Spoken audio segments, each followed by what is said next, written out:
Bonjour à tous, c'est Alex d'excelformation.fr et dans cette nouvelle vidéo, je vais vous présenter une nouvelle série d'astuces qui vous permettra d'en apprendre davantage sur le fonctionnement d'Excel, ce qui vous permettra de pouvoir booster votre productivité. Alors vous trouverez très régulièrement de nouvelles vidéos sur la chaîne, alors pensez à vous abonner et surtout à activer la clochette de notification afin d'être sûr de ne manquer aucune astuce et de devenir rapidement un pro d'Excel.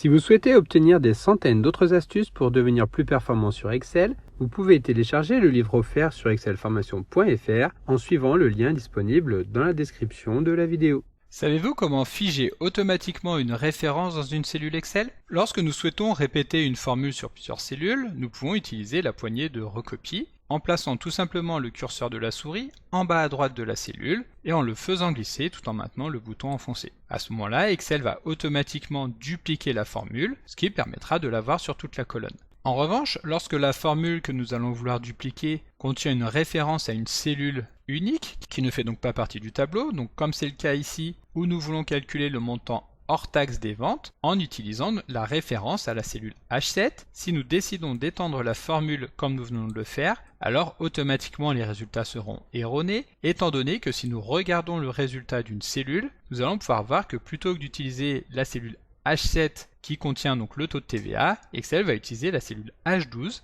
étant donné qu'il aura adapté la formule. Si nous voulons faire en sorte que le résultat reste correct, nous allons revenir sur la formule de départ et insérer des dollars devant le H et devant le 7 afin de figer cette cellule automatiquement. De cette manière, si nous revenons à l'intérieur et que nous étendons la formule, cette fois-ci le résultat sera correct et si nous regardons la formule adaptée, donc ici pour le mois de décembre, nous voyons bien que les dollars ont permis de maintenir la référence à la cellule H7.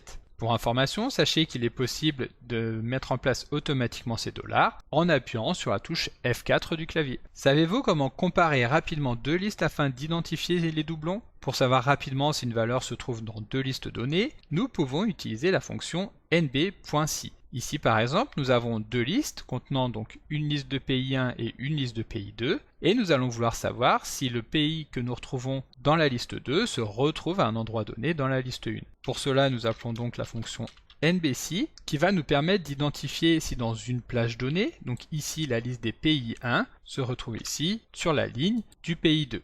Donc ici, avant de valider la création de la formule, nous allons passer la référence à la plage PI1 en référence absolue en appuyant sur la touche F4, ce qui va nous permettre de maintenir les références à cette cellule lorsque nous allons adapter la formule sur les autres cellules de la colonne. Ici, nous validons en appuyant sur CTRL et Entrée et nous allons pouvoir constater qu'Excel nous retourne une série de 1 et de 0. Lorsqu'Excel nous retourne 1, cela veut dire que le pays sélectionné dans la liste 2 se retrouve une fois dans la liste 1. En revanche, si Excel nous retourne 0, alors le pays ne se retrouve à aucun moment dans la liste 1. Pour afficher des vrais et des faux plutôt que les valeurs que nous avons ici, il suffit tout simplement de mettre en place un test en regardant si cette valeur est supérieure strictement à 0. Si nous validons, nous allons pouvoir constater qu'Excel va effectivement nous retourner vrai lorsque le pays se retrouvera dans la liste 1 et faux dans le cas contraire. Savez-vous comment créer une table de multiplication rapidement sur Excel? Dans une astuce précédente, nous avions déjà vu qu'il était possible de créer rapidement une table de multiplication en utilisant une formule et des références mixtes. Donc ici, nous avions par exemple utilisé la multiplication de la cellule C7 avec la cellule B8. Mais il existe une méthode encore plus rapide qui consiste tout simplement à multiplier les en-têtes que nous retrouvons sur les lignes avec les en-têtes que nous retrouvons sur les colonnes et en utilisant une particularité d'Excel qui consiste à utiliser une formule matricielle en appuyant sur les touches CTRL majuscule et Entrée afin qu'Excel multiplie chacun des termes entre eux au sein d'une matrice. Si nous revenons à l'intérieur de la formule, nous pouvons constater que, effectivement, le calcul que nous avons mis en place se retrouve entre accolades, ce qui signifie qu'il s'agit bien d'une formule matricielle. Savez-vous comment calculer une moyenne sur Excel? Pour calculer rapidement une moyenne sur Excel, nous pouvons utiliser la fonction moyenne. Cette fonction suit le même principe que la fonction somme que nous avons déjà utilisée à plusieurs reprises, c'est-à-dire qu'il suffit de passer en argument de la fonction moyenne les coordonnées des cellules pour lesquelles nous souhaitons obtenir la moyenne. Donc ici nous tapons le symbole égal, nous allons chercher la fonction moyenne et en tant qu'argument nous allons tout simplement aller chercher les notes obtenues par les élèves.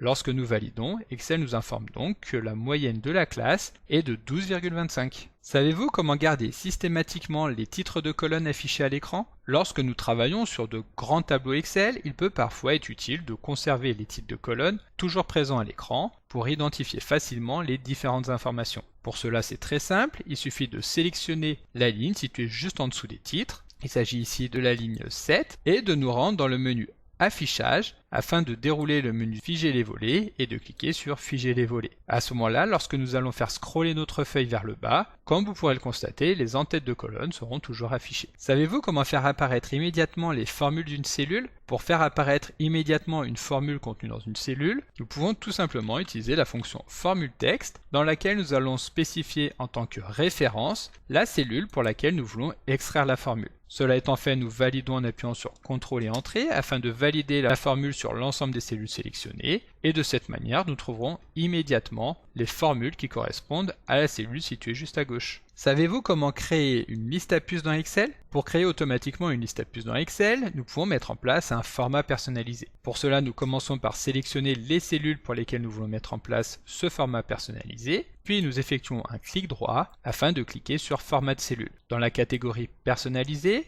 nous allons tout simplement saisir entre guillemets la liste à puces que nous voulons insérer, par exemple ici une étoile suivie d'un espace et nous fermons les guillemets. Pour récupérer la suite de la valeur de la cellule, nous insérons un arrobase qui correspond au format standard. Ensuite, nous cliquons sur OK et ici, Excel va automatiquement insérer une étoile devant chaque terme sans que nous n'ayons besoin de le saisir directement dans la valeur de la formule. Savez-vous comment effectuer une somme sur Excel? Pour effectuer une somme sur Excel, nous pouvons réaliser une simple addition de tous les éléments. Pour cela, nous sélectionnons le premier élément, puis nous tapons le symbole plus, et nous effectuons cette même opération pour l'ensemble des éléments que nous allons vouloir inclure dans notre addition. Ensuite, nous validons en appuyant sur Entrée et Excel nous retourne donc une somme de tous les éléments passés dans la formule. Mais comme vous pouvez le constater, au-delà de 3 ou 4 éléments à intégrer dans la formule, la saisie va vite devenir fastidieuse et il vaut mieux oublier cette méthode. D'autant plus qu'Excel propose une fonction dédiée qui permet de réaliser cette opération très rapidement. Il s'agit de la fonction somme dans laquelle il suffit de venir saisir en tant qu'argument la plage des cellules à sommer. Évidemment, ici, le résultat retourné sera exactement le même, à savoir 381 163. Il faut également savoir que cette fonction est tellement populaire et tellement utilisée au sein d'Excel qu'il existe un simple raccourci clavier qui consiste à appuyer sur Alt et Égal pour qu'Excel nous propose automatiquement la somme des éléments qu'il aura déterminés de manière automatique. Savez-vous comment personnaliser rapidement l'entête et le pied de page d'une feuille Excel? Lorsque nous imprimons une feuille de calcul, nous pouvons faire apparaître les informations en haut ou en bas de celle-ci, qui ne font pas partie intégrante de la feuille de calcul et que nous ne retrouvons pas ici à l'écran. Il s'agit de ce que l'on appelle les entêtes et le pied de page. Pour personnaliser ces champs rapidement, il suffit tout simplement de basculer l'affichage en mode page en cliquant sur le bouton qui correspond dans la barre d'état. À ce moment-là, lorsque nous passons le curseur de la souris en haut, nous allons pouvoir retrouver l'entête de chaque page qui est constituée de 3 zones. Il suffit de sélectionner l'une de ces zones et de venir saisir un terme que nous retrouvons ensuite sur l'ensemble des pages que nous aurons imprimées. Donc ceci est un exemple. Ensuite, il suffit de cliquer sur n'importe quel endroit de la feuille de calcul afin qu'Excel valide la modification de l'entête et comme vous pouvez le voir, nous le retrouverons alors sur l'ensemble des feuilles que nous allons imprimer. Pour le pied de page, c'est pareil, il suffit de se rendre en bas de la feuille de calcul et de saisir un pied de page, donc par exemple ici, page 1. Lorsque nous validerons, évidemment, cette information se retrouvera sur chacune des feuilles imprimées. Et si nous voulons utiliser des champs dynamiques, donc par exemple ici pour récupérer le numéro de la page, il suffit de se rendre dans le menu Entête et pied de page, qui sera affiché uniquement lorsque nous aurons sélectionné l'entête ou le pied de page, et de venir choisir par exemple ici le numéro de la page. Si nous validons, Excel nous retournera donc page 1 pour la première page 2 pour la suivante, etc. Savez-vous comment obtenir le jour actuel en toutes lettres sur Excel? Comme nous avons déjà eu l'occasion de le découvrir au cours d'une astuce précédente, pour obtenir un jour en toutes lettres, il suffit d'utiliser la fonction texte avec l'argument 4 fois J. Maintenant, pour obtenir le jour actuel, il suffit d'encapsuler à l'intérieur de cette fonction la fonction aujourd'hui qui permet de récupérer tout simplement la date du jour.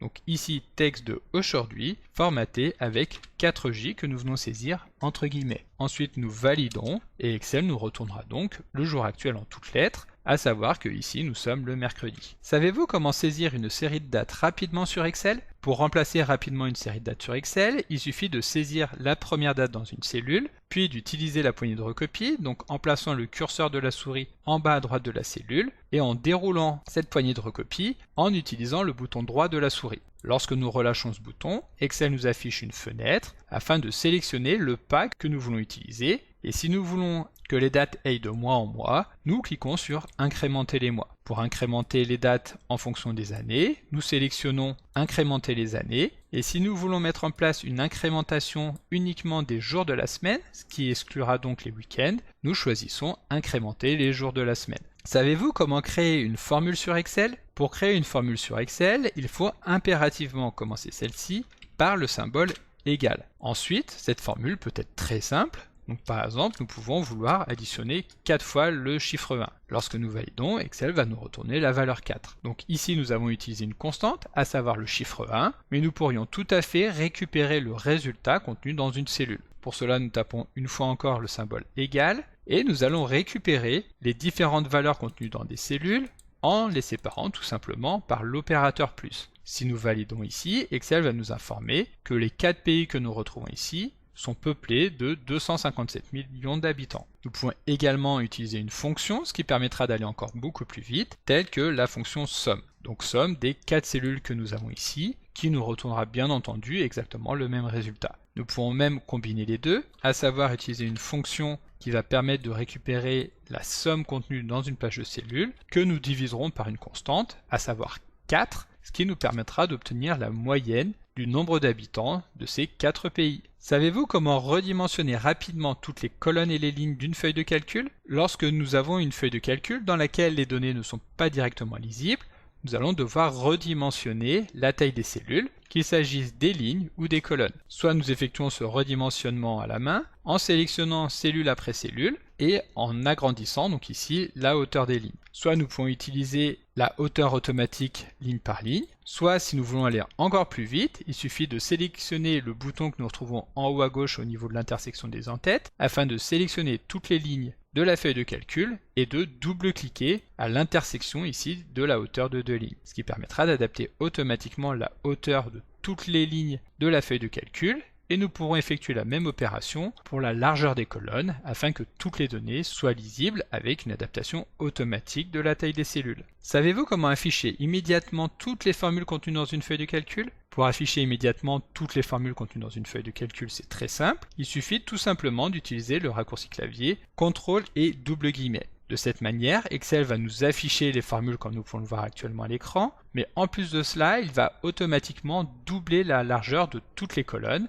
afin que ces formules soient encore plus lisibles. Pour revenir en mode d'affichage normal, il suffit d'appuyer sur CTRL et double guillemets. Donc comme d'habitude, vous pouvez télécharger le support de secours en suivant le lien que vous trouverez dans la description de la vidéo. Si la vidéo vous a plu, n'oubliez pas de la liker et de la partager à vos collègues et amis sur l'ensemble de vos réseaux sociaux. Et vous pouvez également me laisser vos impressions dans l'espace des commentaires, je lirai chacun d'entre eux et y répondrai avec plaisir. Évidemment, si ce n'est pas encore fait, abonnez-vous à la chaîne pour ne manquer aucune astuce. C'est également très important pour m'aider à gagner en visibilité afin de pouvoir développer la chaîne et continuer de vous proposer des tas de nouvelles vidéos. Merci d'avoir suivi cette vidéo et à très bientôt pour un prochain tuto.